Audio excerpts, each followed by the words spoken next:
Сәлем достар, сіздермен Мадина, менің арнама қош келдіңіздер. Бүгін біз сіздермен жұмыртқасыз дайындалатын, өте әдемі дәмді болып шығатын, тез дайындалатын осындай панкейкалар жасаймыз. Видеоны соңына дейін қараңыздар. Ең алдымен ыдысымызға сүтімізді құямыз бір бокал.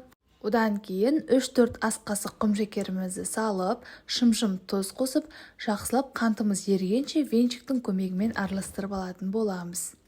Оның үстінен 1 шай қасық қопсытқыш, одан кейін 2-3 ас қасық ұнымызды қосып, жақсылап араластырамыз. Онды бірден салып жібермей, осылай 2-3 ас қасықтан салып, жақсылап араластырып аламыз. Одан кейін тағы да 2-3 ас қасық қосып, тағы да қозғайтын боламыз. Бірден салып жіберсеңіздер, іртік қалуы мүмкін. Сондықтан осылай аз-аздан қосып, жақсылап араластырып алыңыздар. Біздің массамыз не сұйық, не қою болып кетпеу қажет, орташа сұйықтықта болу қажет. Осымен біздің қамырымыз дайын. Жақсылап араластырып болғаннан соң, ең соңынан сұйық майды құямыз.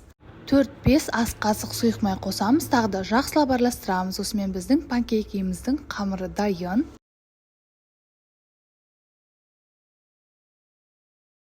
Енді табамызды қыздырып аламыз, астын орташа отқа қоямыз. Егер табаңыз жабысатын болса, бірінші майласаңыз болады, ең алғашқы рет құйғанда. Одан кейін майламай пісіре беруге болады. Көріп тұрғандарыңыздай 1 ас қасықтан саламыз, және 1-1,5 минут ұстаймыз. Осындай бетінде пузырькалар пайда болған кезде келесі бетіне ауыстырамыз. Ең алғашқы панкейкаларымыз кішкене түрі осындай ала болып шығуы мүмкін. Өйткені ең алғашқы пісірген осындай панкейкалар осындай болып шығуы қалыпты. Одан кейін 2-3 реттен кейін бір тегіс болып шығатын болады түрі.